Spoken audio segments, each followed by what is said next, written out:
Liquor scam గురించి నా మీద మాట్లాడితే ఇంకా దాని గురించి ఆయన విఘ్నత ఆ విధంగా ఉందని, దానిపైన అవగాహన కంటే కూడా అవగాహన ఆ విధంగా ఉందని మనం అనుకోవాలి. అవగాహన లేకుండా ఆయన బురదలో ఉన్నాడు కదా, 10 మందిని బురదలోకి లాగుదామని చెప్పి ప్రయత్నం తప్పించి ఒకటే చెప్తా ఉన్నా, ఢిల్లీలో అంత పెద్ద లిక్కర్ స్కామ్ అయింది. లిక్కర్ స్కామ్ లో ఒక ముఖ్యమంత్రి, ఢిల్లీ ముఖ్యమంత్రి జైల్లోకి వెళ్ళాడు.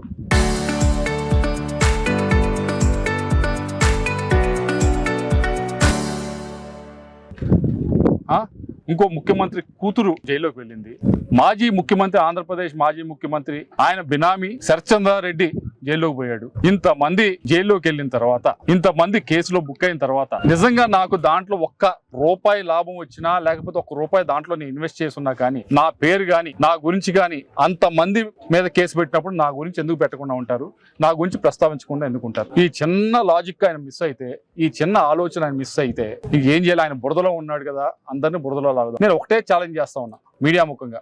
నేను ప్రత్యక్షంగా గాని పరోక్షంగా గాని ఆ లిక్కర్ అనే దాంట్లో అక్కడే కాదు, ఢిల్లీలోనే కాదు, ఎక్కడైనా దేశంలో లిక్కర్ అనే దాంట్లో, అక్కడ ఢిల్లీలోనే కాదు ఎక్కడైనా ₹1000 పెట్టినా, అటువంటి లిక్కర్ అనే వ్యాపారం నుంచి ₹1000 నేను లాభం పొందినా, నేను డబ్బులు తీసుకున్నా, ఇంకా రాజకీయాల నుంచి ప్రూవ్ చేస్తే, రాజకీయాల నుంచి రేపటి నుంచే నేను వైదొలికి వెళ్ళిపోతాను. ఇంకా అసలు పాలిటిక్స్ లో ఉండను. ఎందుకు అంత కాన్ఫిడెంట్ గా, అంత గట్టిగా చెప్తా ఉన్నానంటే, నా దగ్గర ఎవరు వచ్చినా, ఎవరన్నా లిక్కర్ వ్యాపారం ఎవరైనా చేసేవాళ్ళు ఉంటే వారికి చెప్పేది నేను ఎప్పుడు ఒకటే, వాళ్ళందరికీ చెప్పేది ఒకటే, అయ్యా లిక్కర్ వ్యాపారంలో ఎవరైతే వ్యాపారం చేస్తున్నారో వారి కుటుంబాలు ఒకసారి చూడండి. ఒక్కరి కుటుంబం కూడా ఆనందంగా ఏదో ఒకటి ఉంటుంది. ఇబ్బంది పడతా, ఆనందంగా ఉండకుండా ఏదో వాళ్ళ కుటుంబంలో ఎవరో ఒకరు ఇబ్బంది పడతా ఉంటారు. అది చాలా కుటుంబాల్లో చూస్తే నేను ఎవరు వచ్చినా చెప్తాను. ఆ ఒక్క ఫిలాసఫీ నాకు గట్టిగా ఇప్పుడు కూడా నడిపిస్తా ఉంది. ఏ వ్యాపారంలో పెట్టినా కానీ ఇన్వెస్ట్మెంట్, నేను లిక్కర్ వ్యాపారం మాత్రం ఎట్టి పరిస్థితిలో పెట్టడం అనేది నా చుట్టుపక్కల ఉండే ప్రతి ఒక్కరు కూడా తెలిసింది. అటువంటిది ఈ వ్యక్తి, ఈ బ్రహ్మనాయుడు గారు అనే వ్యక్తి ఏదో ఒక అసందర్భమైనవి వేసి ఇలా మాట్లాడటం. సరే మాట్లాడావు, నేను చెప్తున్నా, ఛాలెంజ్ చేస్తాను. ₹1000 నేను పెట్టినట్టు కానీ ₹1000 నాకు లాభం వచ్చినట్టు కానీ దాంట్లో నుంచి ఉంటే, నేను రేపటి నుంచే నువ్వు ప్రూవ్ చేయి, రేపటి నుంచే నేను రాజకీయాల నుంచి వదిలిపోతాను. ఛాలెంజ్ తీసుకోమా. ఇదే కాదు, ఆయన మరొక మాట మాట్లాడారు. దాంతో ఏమనంటే, ఇక్కడ వైసీపీ ఎమ్మెల్యేలందరినీ కూడా, ఆ రోజు వైసీపీ ఎమ్మెల్యే దాంట్లో ఏదో నేను పెట్టమన్నానని, నేనేదో వాళ్ళు బతిమాలని చెప్పి ఏదో మాట్లాడాడు. అయ్యా బ్రహ్మనాయుడు గారు, నువ్వే కదయా వైసీపీ ఎమ్మెల్యేని ఆ రోజు ఎన్ని మాట్లాడినావు నువ్వు? ఈ రెడ్లందరూ కూడా, వైసీపీలో ఉన్న రెడ్ల ఎమ్మెల్యేలందరూ కూడా డబ్బులు ఎంత సంపాదించుకుంటున్నారు, ఎంత దోచుకుంటున్నారు అని చెప్పి ఆ రోజు మాట్లాడావు కదా. నువ్వు ఆ మహేష్ రెడ్డిని ఎన్ని మాట్లాడినావు? అడుగు మహేష్ రెడ్డితో చెప్పించు. నేను చెప్తుంది అబద్ధం అని చెప్పి మహేష్ రెడ్డితో చెప్పించు. మహేష్ రెడ్డిని ఎన్ని మాట్లాడావు? ఎన్ని విధాలుగా మాట్లాడావు ఆయన మహేష్ రెడ్డిని? నువ్వు గనులో దోచుకుంటున్నావు, నీకే నువ్వు ఎన్నైనా కబుర్లు చెప్తావు, నువ్వు మాట్లాడలా? నువ్వు మాట్లాడావు కదా ఆ రోజు. మరి గోపిరెడ్డి శ్రీనివాస్ రెడ్డి గురించి ఎన్ని మాట్లాడావు నువ్వు? ఆయన నర్సరావుపేటలో ఎలక్షన్ జరగకుండా, మున్సిపాలిటీ ఎలక్షన్ జరగకుండా దోచుకుంటున్నాడు, నువ్వు మాట్లాడలా? ఆ రోజు మాచర్ల ఎమ్మెల్యేగా ఉన్న పిఆర్కే గురించి ఎన్ని మాట్లాడావు నువ్వు? మైనింగ్ అంతా చేస్తా ఉన్నాడు, గ్రనైట్ అంతా అట్టే వెళ్తా ఉంది, ఎన్ని మాట్లాడావు?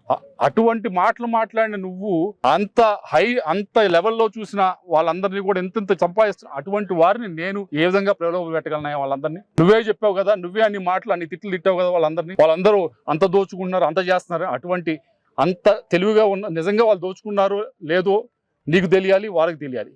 కానీ నువ్వు అన్నావు వాళ్ళని, అటువంటి దోచుకునే వాళ్ళని నేను ప్రలోభ పెట్టగలనా? నువ్వేం మాట్లాడుతున్నావు? నువ్వు అర్థమై మాట్లాడుతున్నావా? నువ్వే అన్నావు కదా, నేను చెప్పింది, ఇప్పుడు చెప్పింది, నీ మీద కేసు పెట్టాలి, నీ మీద నేను ఇబ్బంది పెట్టాలంటే నిజంగా ఇప్పటికన్నా ఉంది అవకాశం. చెప్పనా ఎలానో? నువ్వు పార్టీలు మారటం గురించి మాట్లాడావు కదా, నువ్వు ఈ మధ్య చేసిన కొత్త చెప్తాను. నువ్వు ఉంది ఫస్ట్ తెలుగుదేశంలో సీట్ అడిగావు, రాకపోతే ప్రజారాజ్యంకి వెళ్ళావు, ప్రజారాజ్యం అయిన తర్వాత కాంగ్రెస్ పోయావు, కాంగ్రెస్ అయిన తర్వాత వైసీపీకి వెళ్ళావు, ఇంకా మిగిలింది జనసేన, బీజేపీ. ఇప్పుడు జనసేనతో కూడా వ్యాపారం చేసావు నువ్వు. అది ఎవరికి తెలియని విషయం. ఇది నువ్వు చేసింది వ్యాపారం ఈ మధ్య జనసేనతో చేసావు. మొన్న ల్యాండ్ ఒకటే 10 సంవత్సరాల క్రితం వాళ్ళ దగ్గర ల్యాండ్ తీసుకొని ఇబ్బంది పెట్టి 10 సంవత్సరాలు 3 చెరువుల నీళ్లు తాగించి వాళ్ళు మొన్న తంతావు అని చెప్తే ఏం చేసావు? మొన్న జనసేన నాయకుడి దగ్గర మళ్ళీ ల్యాండ్ వెనక్కిచ్చి ఎంత డబ్బులు తీసుకున్నావు? నువ్వు తెలీదా? నువ్వు ఎంత డబ్బులు తీసుకున్నావు? నువ్వు ఎక్కడ డబ్బులు తీసుకున్నావు మాకు తెలియదు అనుకుంటావా? నువ్వు 31 కోట్లు తీసుకున్నావు. ఎక్కడ తీసుకున్నావు డబ్బులు? Film city, Ramoji film city వెనకమాల తీసుకున్నావు. ఆ ఇల్లు మాకు తెలియదా? ఇక్కడ ఎవరు ఫాలో చేయాలనుకుంటారా ఏంటి నువ్వు చేసిన పని? నిజంగా నేను ఇరికించాలంటే ఆ రోజు ఇరికించాలి. ఆ రోజు ఎలక్షన్ అవుతా ఉంది అక్కడ, ఆ రోజు ఇరికించాలి నేను. అది అయిపోయిన తర్వాత ఈ రోజు కూడా ఇరికించవచ్చు. ఈడీ నువ్వు ఏదైతే డబ్బులు క్యాష్ రూపంలో తీసుకున్నావు దాన్ని ఈడీలో పెట్టి ఇరికించవచ్చు ఈ రోజు కూడా. ట్రైల్ అంతా ఉంది, నువ్వు ఎక్కడ తీసుకున్నావు, ఎక్కడ దాకా వెళ్ళిందని. నిజంగా ఇరికించాలంటే అది ఇరికించడం అంటే. నువ్వు అనవసరంగా మిగతా వాళ్ళతో మాట్లాడు, మిగతా వాళ్ళతో చెయ్యి. నేను కొద్దో గొప్ప అంత తెలివి ఉందని నేను అన్నం కానీ కొద్దో గొప్ప స్టడీ అయితే చేస్తాను. కొద్దో గొప్ప స్టడీ చేసి దాన్ని చివరి దాకా తీసుకెళ్లేదానికి తీసుకెళ్లేదానికి అయితే ప్రయత్నిస్తాను. అక్కడ దాకా అనవసరంగా అక్కడ దాకా మిగతా వాళ్ళు ఏదో మాట్లాడతారు మైకిల్ ముందు ఓ అని సౌండ్ చేస్తారు. నేను సౌండ్ పెద్ద ఎక్కువ చేయను, పెద్ద చేస్తాను. కానీ 99% వదిలే తెలియక చేశారు అనుకుని వదిలేస్తూ ఉంటాను. ఇది కూడా అదే అనుకుని నేను వదిలేస్తా ఉన్నాను. కానీ ఒక స్థాయి దాటి మాట్లాడటం అనేది, ఈరోజు మొన్న మాట్లాడుతూ మా నాన్నగారి గురించి మాట్లాడతావు, నెక్స్ట్ ఏం మాట్లాడుతావు, మా ఆవిడ గురించి మాట్లాడతావు, మా తల్లి గారి గురించి మాట్లాడతావు. నీ స్థాయి అది, నీ లెవెల్ అది, నువ్వు మాట్లాడు. ఎందుకంటే నేను నీకు చెప్పాను, గుర్తుందో లేదు, 2020-21లో నీకు ఒకసారి చెప్పాను. ఆ రోజు జీవి ఆంజనేయ గారిని వాళ్ళ ఫ్యామిలీని బండబూతులు జరుగుతున్నప్పుడు నేను చెప్పాను, రమణారెడ్డి గారి తప్పు, ఇది కరెక్ట్ కాదు, ఏమంటే పొలిటికల్ గా మాట్లాడు, అంతేగాని స్థాయి తగ్గి పాలసీ మీద మాట్లాడుకోవాలి కానీ స్థాయి తగ్గి ఈ విధంగా కుటుంబాల గురించి మాట్లాడుకుంటే కరెక్ట్ కాదని ఆలోచించారు. నువ్వేం చేసావు ఆ రోజు? రాజకీయానికి ఏది అనర్హం అని చెప్పి, ఏదైనా అనర్హం కాదని చెప్పి నువ్వేం చేసావు అంటే అది కూడా రాజకీయంగా వాడుకొని అది వెళ్ళి తీసుకెళ్లి ఆ రోజు ముఖ్యమంత్రి గారు చెప్పి కృష్ణదేవరాయలు ఈ విధంగా చెప్తున్నాడు, ఏది అపోజిషన్ మీద నన్ను కామెంట్ చేయొద్దు అంటున్నాడు. దాన్ని కూడా నీ మంచి కోసం, నీ కుటుంబం మంచి కోసం చెప్తే కూడా నువ్వు దాన్ని రాజకీయం కోసం వాడిపోయినావు. నువ్వు మోసం చేయడం గురించి మాట్లాడతావు. నువ్వు మోసాలు చేయడం గురించి నీకు చెప్పనా? నువ్వు మోసం అంటే ఏంటో చెప్పనా? మన ఒక బీసీ నాయకుడు ఇక్కడ పోటీ అయ్యా బాబు అని చెప్పి ఆయన దగ్గర ఎలక్షన్ సమయంలో నాకు ఎక్కువగా డబ్బులు ఇప్పించు అని చెప్పి ఒక 7 కోట్ల రూపాయలు డబ్బులు తీసుకున్నాను. నేను చెప్పేది కరెక్ట్ గా తప్పని నువ్వు చెప్పించింది, ఎవరితో అని చెప్పించు. 7 కోట్లు డబ్బులు తీసుకున్నావు, 2 సంవత్సరాల పైన అవుతావు. ఆయన ఇప్పటిదాకా కూడా డబ్బులు ఇవ్వకుండా హింసిస్తున్నాం, మోసం చేసాడు. అది మోసం అంటే ఆయన అప్పుగా వేరే వాళ్ళ దగ్గర ఈ రోజు కూడా అప్పు ఆయన కట్టాం. బీసీని ఈ విధంగా మోసం చేశాడు, బేసిక్ బీసీ నాయకుడు ఈ విధంగా మోసం చేశాడు. నువ్వు మాట్లాడటం మోసం గురించి, నీకంత స్థాయి లేదని నేను అనుకుంటున్నాను. మోసాల గురించి వీటి గురించి మాట్లాడు, ఎందుకంటే రాజకీయాన్ని ఏది కూడా అనర్హత కాదు అనే విధంగా నువ్వు ప్రవర్తిస్తావు.